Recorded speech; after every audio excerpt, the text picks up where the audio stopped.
हाँ तो देखिए अब चालू करते हैं मल्टीप्लिकेशन ऑफ वेक्टर्स। तो देखिए जो वेक्टर होते हैं इनके तीन ही ऑपरेशन डिफाइन है, तीन मैथमेटिकल ऑपरेशन डिफाइन है, एडिशन, सब्ट्रैक्शन और मल्टीप्लिकेशन। डिवीजन डिफाइन नहीं है। तो हम तीसरा पढ़ने जा रहे हैं कौन, वेक्टर्स का मल्टीप्लिकेशन। तो वेक्टर का जो मल्टीप्लिकेशन होता है वो दो तरह का होता है। अब आपको थोड़ा अजीब लग सकता है कि मल्टीप्लाई दो तरह का, हम तो 2 × 2 एक ही जानते हैं 4। तो वो स्केलर्स हैं, उन स्केलर्स का एक ही तरह का मल्टीप्लिकेशन। ये वेक्टर है, ये अलग दुनिया है, तो यहाँ पे दो तरह का हो सकता है। ठीक, आप ऐसा उम्मीद कर सकते हैं कि स्केलर जैसी दुनिया यहाँ पाई जाए, लेकिन अगर ऐसी दुनिया नहीं मिलती है तो कोई अजीब बात नहीं है, क्योंकि ये दुनिया ही अलग है। These are the vectors. ठीक, तो इसमें पहला हम पढ़ने जा रहे हैं, उसका नाम है स्केलर प्रोडक्ट। पहला जो पढ़ने जाते हैं उसका नाम है स्केलर प्रोडक्ट। स्केलर प्रोडक्ट, ठीक, इसको डॉट प्रोडक्ट भी कहते हैं।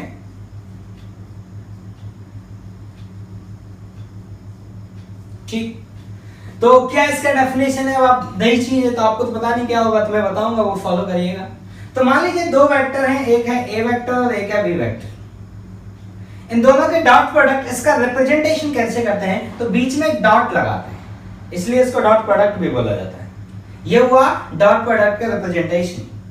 और ये जो बराबर होता है, ये किसके बराबर होता है? ये बराबर होता है magnitude of A vector, magnitude of B vector cos theta.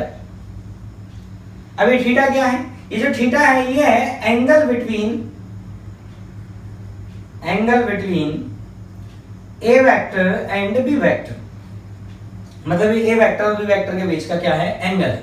ठीक, अब मुझे बताइए कि इफ, अब इसको स्केलर प्रोडक्ट क्यों कहते हैं? अब देखो जब हम मल्टीप्लिकेशन करके जो हमारा ये कुछ भी लिखा हुआ है, जो भी इसका रिजल्ट है, ये क्या है? ये एक स्केलर है भाई। मॉड एक नंबर है, मॉड भी एक नंबर है, cos थीटा एक नंबर है, तो ये कौन हुआ? स्केल। तो इसका आउटपुट, इसका रिजल्ट एक स्केलर होता है, इसलिए हम इसको स्केलर प्रोडक्ट भी कहते हैं। तो मैं कह रहा हूं कि if theta is less than 90 degree, मतलब थीटा का 90 डिग्री से कम हुआ, एक्यूट एंगल, तो इन दोनों वेक्टर का जो डॉट प्रोडक्ट आएगा वो कैसा आएगा? पॉजिटिव। कैसे? देखिए ये हमेशा पॉजिटिव होगा, ये मैग्नीट्यूड है, ये पॉजिटिव होगा, मैग्नीट्यूड है, और cos थीटा भी पॉजिटिव होगा क्योंकि थीटा लेस देन 90 है। तो आपका ए वेक्टर डॉट बी वेक्टर क्या आएगा? पॉजिटिव आएगा। मतलब आपको कभी अगर फ्यूचर में ये पता करना हो कि इन दो वेक्टर के बीच का एंगल लेस देन 90 है या ग्रेटर देन 90 है, तो आप उन दो वेक्टर का डॉट प्रोडक्ट कर लीजिए। और अगर डॉट प्रोडक्ट पॉजिटिव आया, इसका ये मतलब होगा कि उनके बीच में जो एंगल है वो एंगल कैसा है? Less than 90 degree. ठीक, दूसरा पॉइंट कि if theta equal to 90 degree, तो थीटा का 90 डिग्री हुआ तो cos थीटा क्या हो जाएगा? 0। तो ए वेक्टर डॉट बी वेक्टर ये क्या आएगा? 0। और देखिए बहुत इंपॉर्टेंट प्रॉपर्टी है, ये हमें बहुत काम आएगी, बार बार काम आएगी, कि अगर दो वेक्टर का परपेंडिकुलर है, अगर उनका एंगल 90 डिग्री है, दो वेक्टर आपस में परपेंडिकुलर हैं, तो उनके बीच का जो एंगल होता है वो एंगल कितना हुआ? 90 डिग्री। तो पता कैसे चलेगा कि ये वेक्टर परपेंडिकुलर हैं? तो हम क्या करेंगे? उन वेक्टर का डॉट प्रोडक्ट कैलकुलेट करेंगे, और जो डॉट प्रोडक्ट आएगा वो 0 आएगा। इसका ये मतलब होगा कि इन दोनों वेक्टर्स के बीच का जो एंगल है वो कितना है? 90 डिग्री। हम इस प्रॉपर्टी को खूब यूज करेंगे, तो आपको याद रहे, कभी भी आपको दो वेक्टर परपेंडिकुलर प्रूफ करने हो, आप याद रहे डॉट प्रोडक्ट क्या करना है? 0। तीसरा कि अगर उनके बीच का एंगल ग्रेटर देन 90 हुआ, if theta is greater than 90 degree, तो आपका ए वेक्टर डॉट बी वेक्टर जो आएगा वो कैसा आ जाएगा? नेगेटिव आ जाएगा। क्यों? क्योंकि cos थीटा नेगेटिव हो जाएगा, तो नेगेटिव पॉजिटिव पॉजिटिव, वैल्यू पूरी क्या आ जाएगी? नेगेटिव। ठीक, तो ये वो आपका ए डॉट बी का हिसाब किताब। अब सुनिए, अब मान लेते हैं कि हमारे पास जो वेक्टर लिखा हुआ है, मान लेते हैं वो आई जे कैप में लिखा हुआ है। तो मान लीजिए एक वेक्टर है ए वेक्टर, वो आई जे कैप में लिखा है ए x I cap plus A Y J cap plus A Z K cap. ठीक, और एक मेरे पास बी वेक्टर लिखा हुआ है, वो भी आई जे कैप के टर्म्स में लिखा हुआ है, V X I cap plus V Y J cap plus B Z K cap. मैं आपसे बोलता हूं ए डॉट बी कैलकुलेट करिए, तो आपको ए डॉट बी लिख के दिखाता हूं, ए वेक्टर डॉट बी वेक्टर। तो पहले आप सिंपली वेक्टर्स को लिख दे, तो देखिए मैं लिख के दिख रहा था, plus A Z K cap dot V X I cap plus V Y J cap plus V Z K cap. ठीक, अब जब हम डॉट प्रोडक्ट करेंगे तो हम क्या करेंगे, इस वेक्टर का इन तीनों से मल्टीप्लाई करेंगे, इस वेक्टर का इन तीनों से, इस वेक्टर का इन तीनों से। तो एक चीज मैं बता रहा हूं कि देखिए, जिन दो वेक्टर में एंगल 90 डिग्री होगा उनका डॉट प्रोडक्ट आएगा 0। तो जो हमारा आई कैप होता है और जो हमारा जे कैप होता है और जो के कैप होता है, इनमें से कोई भी दो ले लो आप, उनके बीच में एंगल क्या होता है 90 डिग्री। इसका मतलब जब इस वाली टर्म का प्रोडक्ट इस वाली टर्म से किया जाएगा और इस वाली टर्म से किया जाएगा तो वो क्या आएगा 0। सिमिलरली जब इस वाली टर्म का प्रोडक्ट, कौन से टर्म का मैं बताता हूं, जब आप इस टर्म का प्रोडक्ट किससे करेंगे, इससे करेंगे और इससे करेंगे तो वो क्या आएगा 0। एंड सिमिलरली जब आप इस वाले टर्म का, कौन सा बताते हैं, जब आप इस टर्म का प्रोडक्ट इस वाले टर्म से करेंगे और इस वाले टर्म से करेंगे तो वो क्या आएगा 0। कारण क्या है, क्योंकि उनमें एंगल 90 डिग्री है और जिनमें एंगल 90 डिग्री होता है उन वेक्टर्स का जो डॉट प्रोडक्ट होता है वो क्या आता है 0। इसका मतलब ax का किससे करेंगे, सिर्फ i कैप वाले से, ay j कैप का सिर्फ किससे करेंगे, by j कैप से, और az k कैप का सिर्फ किससे करेंगे, bz k कैप से। क्यों, क्योंकि बाकी से तो 0 आएगा, क्योंकि बाकी के साथ एंगल क्या है 90 डिग्री। तो हम लिखते हैं आगे क्या आएगा, तो ये आएगा ax i cap dot vx i cap plus ay j cap dot V Y J cap plus A Z K cap dot V Z K cap. अब देखिए X V X A Y V Y V Z A Z ये तो number है, vectors कौन है, that I cap and I cap. तो ये हुआ ए एक्स वी एक्स। अब बात आती है कि I cap dot I cap कितना आएगा। तो देखिए I cap dot I cap दोनों एक ही डायरेक्शन के वेक्टर, तो वेक्टर का डॉट प्रोडक्ट क्या होता है, magnitude of A magnitude of B into cos theta. तो I cap dot I cap जो आएगा वो आएगा 1। Similarly A Y V Y J cap dot J cap वो कितना आएगा 1। और सिमिलरली यहाँ पे ए जेड वी जेड ये कितना आएगा 1।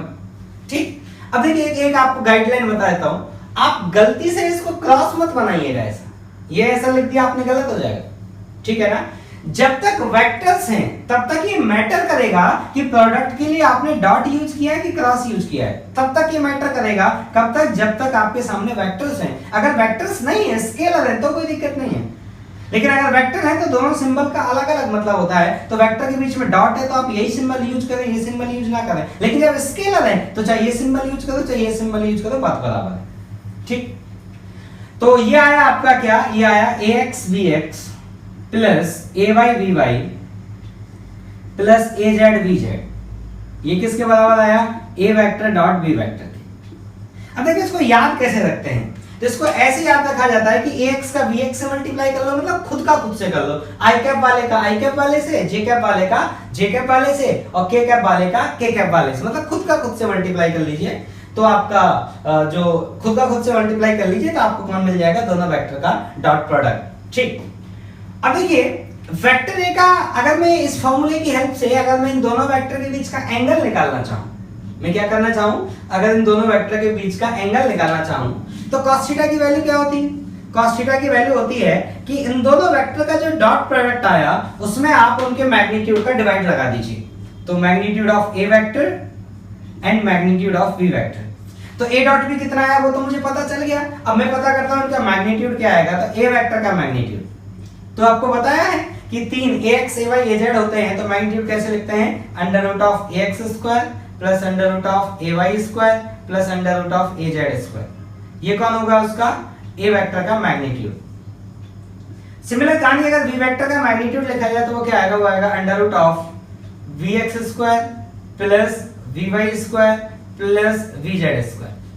तो अगर आपको इन दोनों वेक्टर के बीच का एंगल चाहिए तो वो होगा cos थीटा इक्वल टू, वो आएगा ax vx plus ay vy plus az vz upon इनके मैग्नीट्यूड का divide, mod a mod b, मतलब under root of ax square plus ay square plus az square into, अब देखिए यहाँ पे dot लगा हुआ है क्रॉस लगा हुआ कोई फर्क नहीं पड़ता क्योंकि स्केलर्स हैं। फर्क तब पड़ता है जब ये वेक्टर्स होते हैं। तो vx square plus vy square plus vz square, ये कौन हुआ, इन दो वेक्टर्स के बीच का एंगल। तो याद रहे कभी भी दो वेक्टर के बीच में एंगल निकालना होता है तो भी हम डॉट प्रोडक्ट की हेल्प लेते हैं। कैसे हेल्प लेते हैं? पहले उन वेक्टर का डॉट प्रोडक्ट कैलकुलेट करते हैं और नीचे उन दोनों के मैग्नीट्यूड का डिवाइड लगा देते हैं, तो हमें यहाँ से कौन मिलता है? cos theta. और ये थीटा कौन है? उन दोनों वेक्टर्स के बीच का एंगल।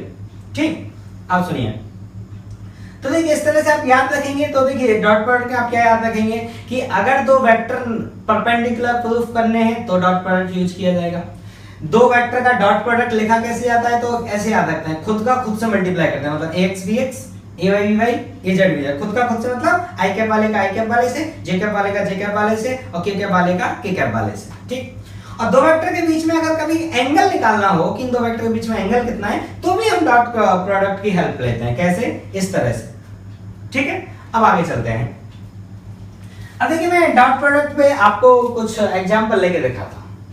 जैसे मान लीजिए एक वेक्टर है a vector, let's say that is xi cap plus 2j cap plus 3k cap, और मान लीजिए दूसरा वेक्टर है v vector, let's say that is i cap plus j cap plus k cap. और मैं कह रहा हूं कि ये दोनों वेक्टर जो है ना ये परपेंडिकुलर है, तो x बताना है मुझे क्या बताना है? x। किस बात के लिए? If they are perpendicular. तो देखिए बताते हैं x क्या होगा।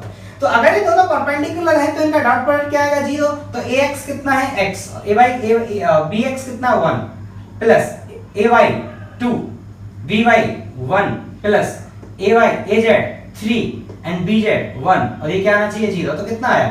x plus 2 plus 3 equal to 0, तो x कितना आया? -5। डॉट प्रोडक्ट 0 आना चाहिए ना।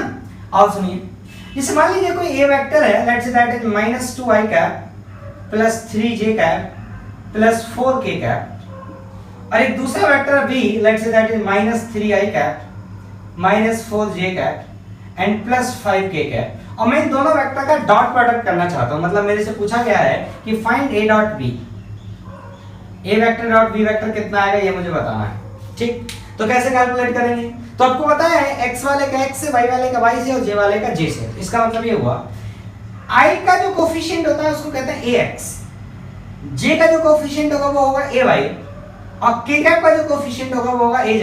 तो ax कितना है आपका? -2, bx कितना है आपका? -3, तो ये कितना आएगा? तो ये आया -2 इंटू -3 प्लस ay by कितना है आपका? 3, by कितना है आपका? -4 प्लस az कितना है आपका? 4, और bz कितना है? 5। तो क्या आया? ये आया 6 -12 प्लस 20, तो कितना आया?